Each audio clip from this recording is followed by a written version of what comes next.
Hey there, StarCraft fans! It's Falcon Paladin coming at ya with yet another edition of StarCraft 2, Legacy of the Void. Today, it's going to be a match between Time and Serral.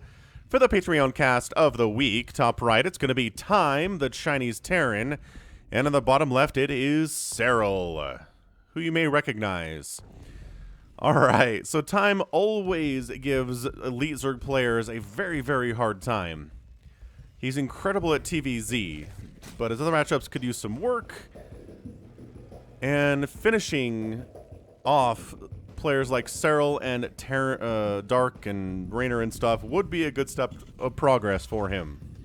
So let's see if we can win this game here today. Again, this is going to be a Patreon game for those of you who support me at patreon.com/FalconPaladin for at least $1 a month. If you're watching this the week of, let's see, April the 17th? Yeah, 17th or so. Thank you very much for supporting me over there. I really do appreciate it. And if you're watching this in the month of May, hit that like button, hit that subscribe, and hit that join button down below if you want to support me at somewhere other than Patreon and you trust YouTube. All right, man. So 16, 18, 17 timing, yada, yada, yada. We've got barracks and gas Reaper timing here from Time. And time puns are not optional when you are casting a time game. It just isn't.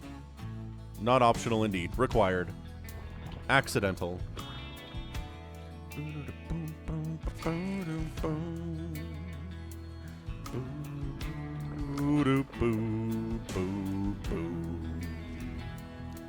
So anyway, hope you guys are having a great day wherever you are. I am back from being sick, which is nice. I took the week off from work and woke up Monday and was very ill. Spent the whole week sick, and then by Saturday I was basically back to normal. So, thanks for nothing, body. Anywho, this Reaper's name is Jealousy. Mr. Mengs heard a Reaper name so good he was immediately struck with unbearable jealousy and decided to get the creative juices for Reaper names flowing by writing a bad meta name. Go to the front lines in a Reaper suit himself. Oh, Mr. Atwell, I'm actually curious. What was the Reaper name that was so good it made you jealous? That's very intriguing. I'd like to know which one that is. So, Atwell is the provider of many a Reaper name on the channel. I do appreciate his creativity and his consistency. He's been doing this for years now, and I always enjoy his Reaper names. Very meta here. Reaper really wants to get this creep tumor. Not going to be able to make it happen, though. Third base going down. Reaper checks that just to make sure there is a third base. Good information to know. Hellion follow-up. Third base, sub 3 minutes. Stop me if you heard this one, because I'm sure that you have.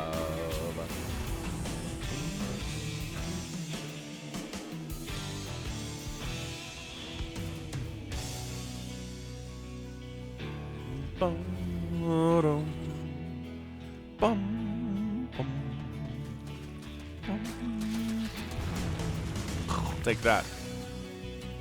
Unbuildable rocks. You charlatan. Alright, man. So Serral gives every Terran he ever plays an incredible amount of work, an incredible amount of stress, does not let them rest. So we'll see if Time can keep the pressure up or not. And as I've been saying a lot recently, it's just, it's very, very true. Kind of always has been. But the player who's on their back foot more often, out of the two here, is usually the one that loses the game. And by back foot, I don't mean that Serral is kind of effortlessly dealing with attacks left and right. He's not on the back foot there. Like, he's losing bases. He can't mount any kind of aggression on the other side of the map. That kind of stuff. That's when Time's going to win this game. So, scouts the Banshee shenanigans here, though. Good, good. Recognizes it's not a battle cruiser because there's not a fusion core anywhere in here. So Banshee's coming in, which means you probably want spores at some point here, but not getting cloak for the Banshee, so it's just the one.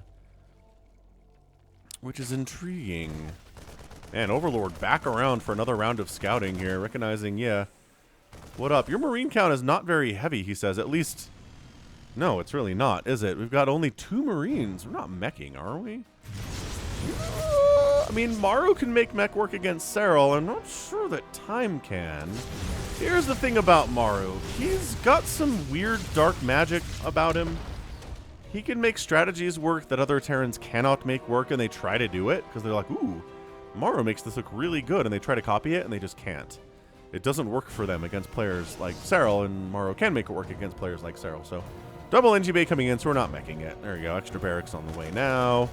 Overlord scouts in, sees the extra barracks, sees the reactor on the starport, says, okay, so let's go ahead and Baneling Nest. We're going to let that finish. Maybe get a 4th base down here, which this Banshee kind of sharking around this direction. Going to check things out.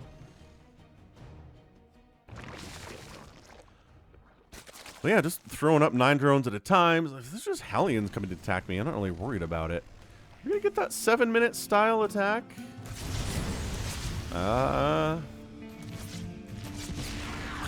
Hellion down. 3rd base landing for time. Surprisingly late, considering this was done around 4 minutes, but I guess they did upgrade it to an orbital, so whatever. 3rd base is there. Viking flying around has no kills either.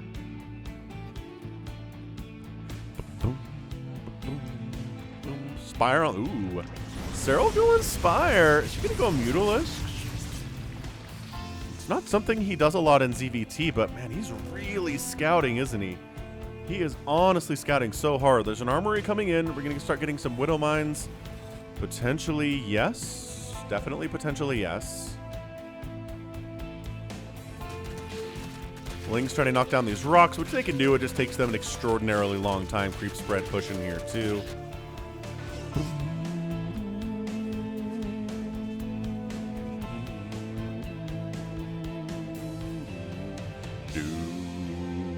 There's that 4th base from Serral, taking a base on the left side here too for a 5th.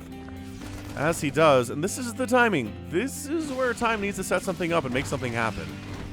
But instead, Serral's on the offensive. Serral's the okay. Woo! Lifts that wall just in the nick of time there. But it's going to be a lot of Mutalisks here, which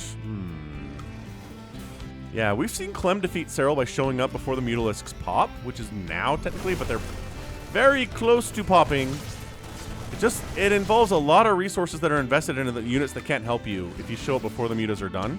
But now that they're done, and there's enough queens to defend, alright, this is not good. This is really bad for this group. I think all this group is dead. You're going to say goodbye to this group. These Marines and these Hellbats and stuff are going to get surrounded and murdered by Lings and Banes and Mutalisks. Oh no, the Mutas are like, you know what? You didn't anticipate Mutas, did you? No turrets time! You're so much better than this. Oh, now Panic Turret coming up inside the main mineral line. Muta control by Serral is stupid insanely good.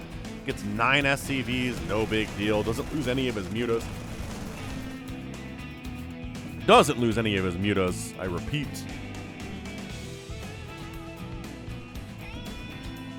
Wait, is he going back in? I didn't think he would do that. Okay, ow, ow. Yeah, definitely lost the Mutalisk there. Tried to take down the refinery, couldn't quite get it because of their quick reinforcements there. More Mutas on the way.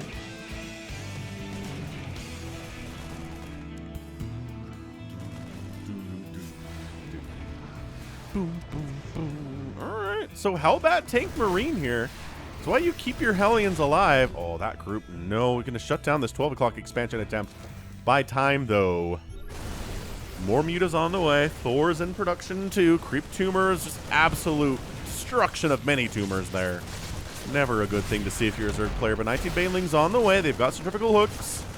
The splits are present. Forcing the issue here, taking down a queen. And alright, so those Hellbats are dead. Coming around for the backside. Ling's trying to jump on top of these Marines and the Hellbats, and it is just a complete surround and crush for the most part. Reinforcements do come in here from time, though. And the base stays alive here from Serral, which is really all that he needed to happen. 164 to 139 total supply here in favor of the Zerg. 4th base attempted shutdown. Going to be re-attempted here now. But yeah, I mean, Serral's income is very red at the moment on that income tab. Looking great with his 78 total workers, army value of 85. He's still making Mutalisks. He's going to try to win this thing with Mutas, Lings, and Banes. You know, it's an ancient strategy. It is one that was found very early in Wings of Liberty, for those of you who have not been watching StarCraft 2 for as long as I have. The synergy of Lings, Mutas, and Banes, their speed, the splash damage, the ability to hit air. That's why. Not many things can keep up with Mutalisks when they're flying around. Lings can. And Banelings with speed can. And it was Mutaling before that in Brood War. So the synergy of fast Zerg units working together in concert has always been something Zerg players have valued, and that's exactly what Serral's harkening back to here. We, you know, traditionally these days we see a lot of lurker play, thanks to Raynor, making that a very viable strategy against Terran, but sometimes players like Serral, Dark, Rogue, even Raynor himself will go for the Mutalisks every once in a while. Oh, that Thor, though, lagging behind because he's so chonky and slow. Oh, chonkiest.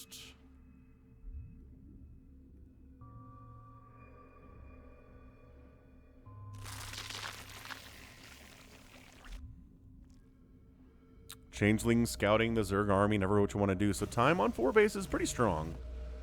Honestly, 4 basing Terran is pretty terrifying. But if you've got Mutalisks constantly darting in and harassing and taking down attempts at turrets and sensor towers and getting a refinery, does get the refinery there that time. And the creep spread is just amazing.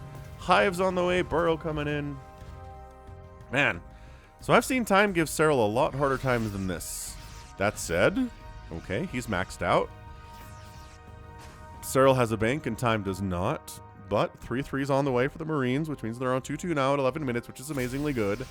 These Banelings are all going to die. Yeah, that sucked. I don't think they killed a single Marine there. That was humongous for time. I mean, not that that can't be replaced at all, mind you. Obviously it can. Muta's flying through a little... Woof! A little safe fly zone there, staying away from this turret too. And marching down the left side here, here comes time. Banelings connecting. Thors are like, bring your Banelings here, I shall eat them all. I shall eat them all. These Banelings are going to pop any second. Oh, there they are. More. This is so many Banelings. This is just erasing groups of Marines here. The Thor in the mix. Got 4 kills on that, dude. Looking all right. The Banelings do not want to crash onto the Thor. Ultralisk Cavern on the way. This bottom right hatch is going to die. Is he just going? He's like, I don't care about the Thors. I'm going to bring the Banelings in. Just walk them right through the Thors. And suddenly it's 104 to 98 army supply. I mean, again, the ability to remax here by Serral is much better than that of time. Coming again for another just full absolute obliteration surround here. And off creep chasing with Banelings is never good. Never good.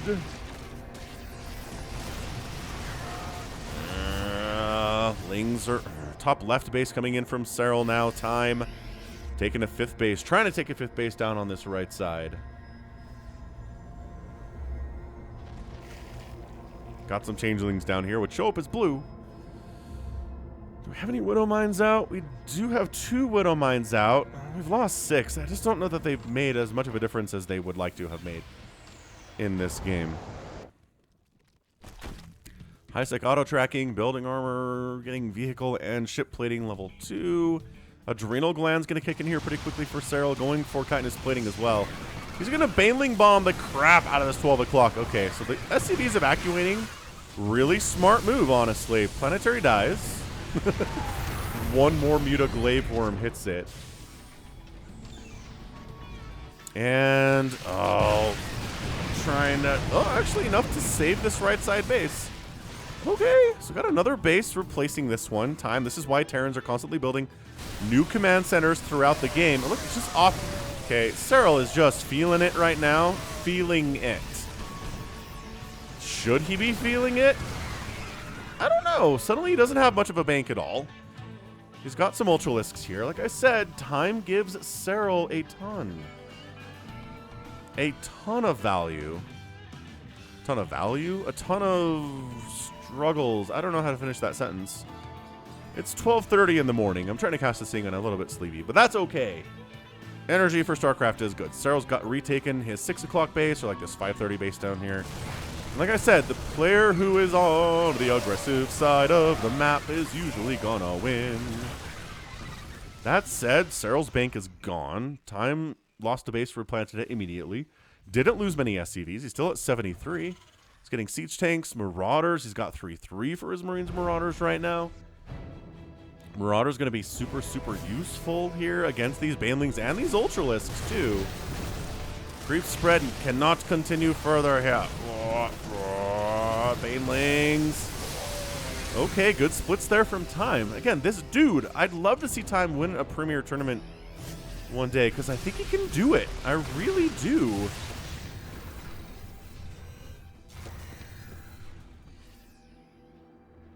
Uh-oh. Banelings got inside the henhouse along with some Mutalisks. But the good news is just Banelings. Right? So only 9 SCVs die. Lings are much more annoying to deal with in this situation. Banelings are just kind of temporary.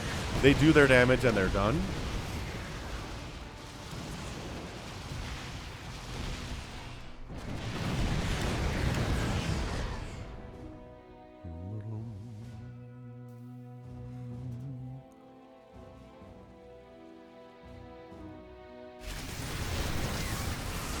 Coming in again, Banelings, Lings, Ultras.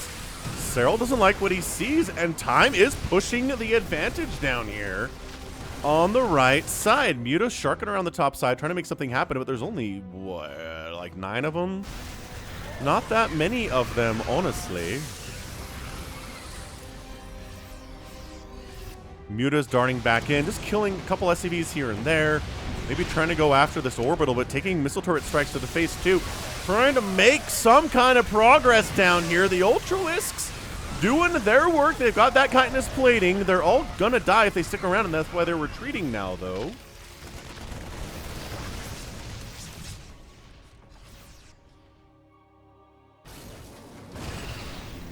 Whoa.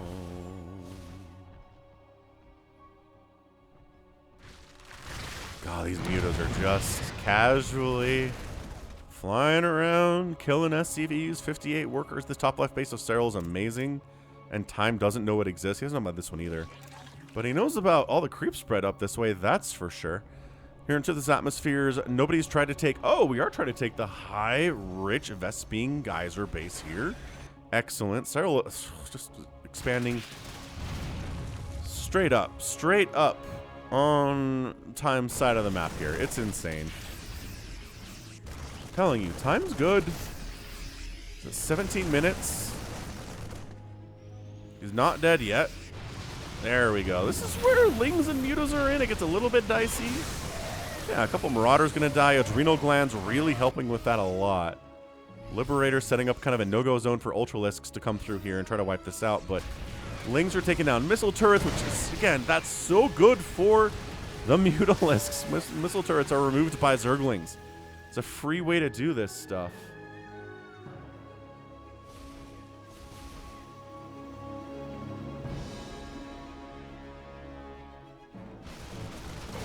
So this is still happening. This is what I'm talking about. Mutas and Lings on top of your production is the worst thing in the world as a Terran player. It totally sucks. These Marines cannot fight. They can't hang against this many Mutas when they have the upgrades they do. Extra Lings coming in. This is... Okay.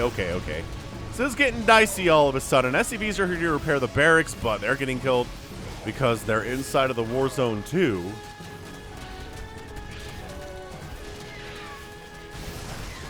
And Time clears it up, but I mean, how much time did that cost him if he's trying to push down this right side, which he's been trying to do for some time now? But Serral's back up to a 3,500 mineral bank, 2,000 gas in that bank, 36,000 resources lost for Serral and 27,000 lost for Time.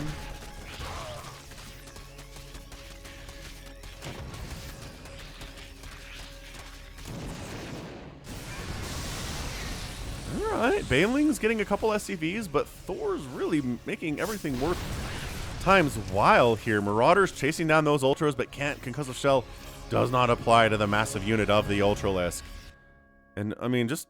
I don't know, man. Time's at 179 supply. He doesn't have a bank. He's continuing to push down. Clear this creep as well as he can. Kite against the Ultralisks. The Pylon Show did a tier list of StarCraft 2 units back around April 2nd or 3rd or so, and Ultralisks were tier Z. They were the worst units in StarCraft 2 by everyone's approval. So we're going Ultras here. I don't know. I don't think they're that bad, but I do have a soft spot for them. I think they're one of my favorite units in the game.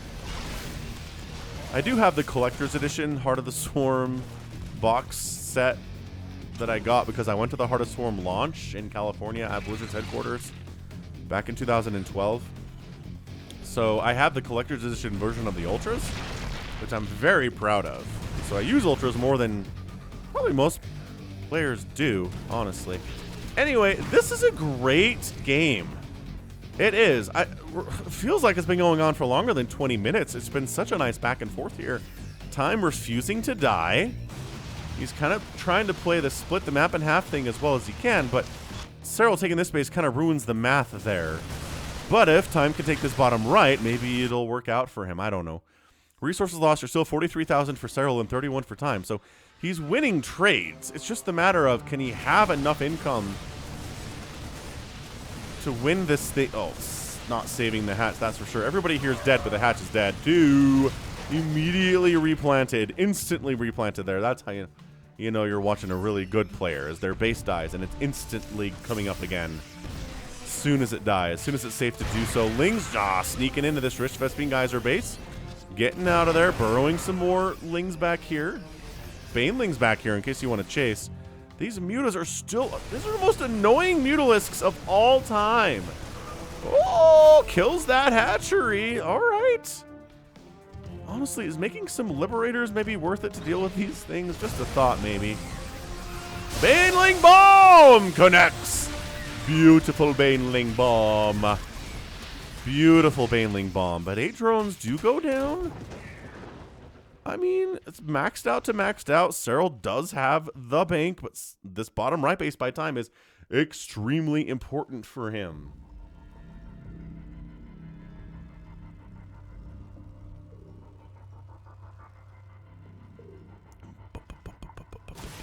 Bah. Marauder's like, I got... Oh, wait, I don't got this. Thor says, I got this. The Mutas have amazing upgrades. They have 0/0 upgrades. Hey, it's lurker time. He's like, all right, this Muta Ultra stuff is not working out. So we're just going to go for it, man. We got Banelings, we got Lings, we got Ultras, we got Lurkers. However, Time's like, all right, let's go for some base trade scenarios here. Absolutely wiping out these couple... Oh, the scans. There's the scan. Okay.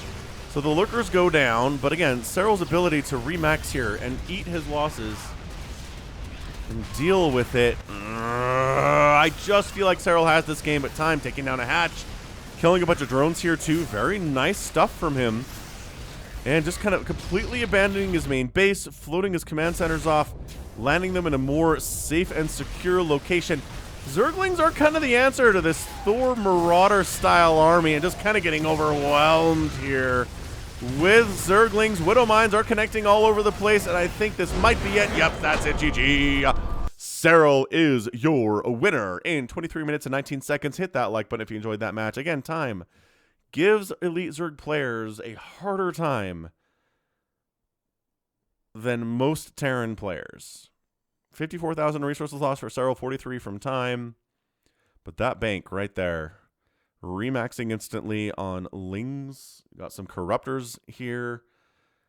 And when he switched over to Lurkers, that's when he slammed the door. Man. 30 drones lost from Serral. We got 56 lost SCVs for Time. 5 hatcheries died. Not the 10 that you need to beat a player like Serral, but man, 2 orbital commands, 2 planetary fortresses went down. And yeah, one of these days, Time is going to be a terror in this matchup. Mark my words. He's good. I really love his games. Does he ever come out on top here? Not really. I don't know. Has he ever actually beat an Elite Zerg player on the games that I've cast?